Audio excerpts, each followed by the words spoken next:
Monsieur Marchive. Merci, Monsieur le Président, Madame la Ministre. Recherche médecins et dentistes pour le pôle santé. Voilà ce qu'indique actuellement une pancarte à Mazières-en-Gâtine dans les Deux-Sèvres, et je sais votre attachement à l'accès aux soins pour tous, et plus particulièrement en Nouvelle-Aquitaine, cette région que vous connaissez bien. En effet, les médecins qui étaient présents depuis plusieurs années vont prochainement partir à la retraite, et personne n'est là pour les remplacer. Ce scénario, pourtant écrit d'avance et annoncé depuis plusieurs décennies, n'a malheureusement de cesse de se répéter. On estime aujourd'hui à 6 millions le nombre de nos concitoyens qui n'ont pas de médecin traitant, et la situation n'est malheureusement pas plus réjouissante concernant les spécialistes, les hôpitaux ou encore les EHPAD. Nous manquons donc de professionnels de santé, et le phénomène s'accentue. Alors, il faut du temps pour les former et des réformes pour assurer leur bon maillage territorial. Face à ce défi de l'accès aux soins pour tous et partout, des mesures fortes et attendues ont déjà été prises, avec par exemple la suppression symbolique du numerus clausus, des revalorisations salariales ou des aides à la création de maisons de santé, pour ne citer qu'elles. Les dernières annonces vont également dans le bon sens, avec en particulier l'engagement que tout patient en affection longue durée dispose d'un médecin traitant d'ici la fin de l'année. Peu à peu, on le voit, c'est tout un dispositif de gestion de la pénurie qui se déploie. Mais pour être à la hauteur de ces enjeux, on doit évidemment continuer et aller plus loin. Et c'est avec cet objectif, Madame la Ministre, que je tenais à vous interpeller concernant 3 choses. D'abord, est-ce qu'une nouvelle répartition des compétences entre les professionnels médicaux et paramédicaux en particulier serait envisageable dans le but de libérer du temps aux médecins généralistes? Je pense à ce qu'on appelle maintenant la bobologie ou à la question des renouvellements d'ordonnances, qui sont des sujets qui reviennent de manière assez régulière. Ensuite, dans le prolongement de la loi Rist, est-ce qu'un accès direct à certains spécialistes plus généralisés vous semblerait opportun? Et enfin, sans aller jusqu'à l'obligation d'installation, qui me semblerait une fausse bonne idée, que pensez-vous, Madame la Ministre, du fait que l'on puisse compléter les incitations à aller dans les déserts médicaux par des mécanismes qui soient dissuasifs pour les médecins qui voudraient s'installer dans des zones suffisamment déjà bien dotées, voire surdotées? Je vous remercie. Merci, Monsieur le député. Madame la Ministre.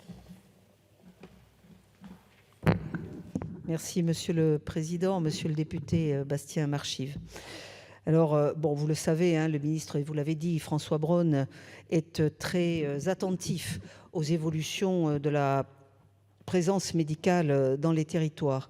Et bien sûr, le chantier du décloisonnement et de la refondation de notre système de santé nous permet de définir le cadre d'une collaboration entre tous les professionnels de santé où chacun, à sa juste place, aura les capacités de mieux répondre aux besoins de nos concitoyens et de lutter contre les inégalités d'accès à la santé. La loi portée par Stéphanie Rist, qui sera prochainement adoptée, comporte d'importantes dispositions dans ce sens. Grâce aux mesures d'accès direct, nous donnons la possibilité aux Français de se rendre directement chez un pharmacien, un kinésithérapeute ou un infirmier pour une prise en charge rapide des urgences bénignes du quotidien.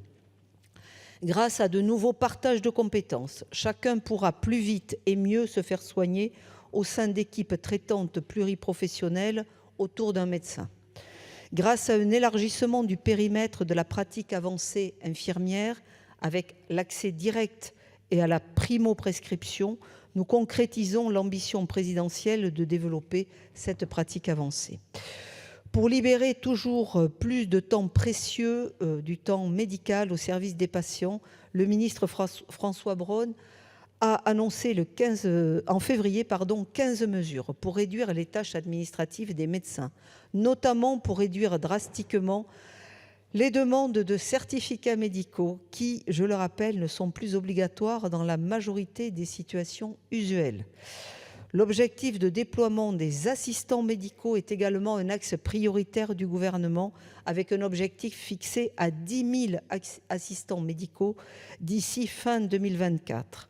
Alors oui, nous faciliterons aussi l'accès aux actes de prévention pour une meilleure santé individuelle et collective.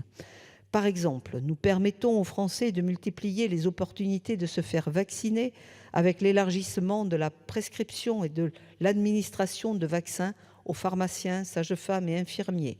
Une grande campagne de vaccination par exemple, contre le papillomavirus est lancé dans les établissements scolaires pour tous les élèves de 5e. Nous avons élargi aussi l'accès au dépistage gratuit des infections sexuellement transmissibles jusqu'à 26 ans. Pour toutes les femmes, la contraception d'urgence est désormais 100% prise en charge sans ordonnance.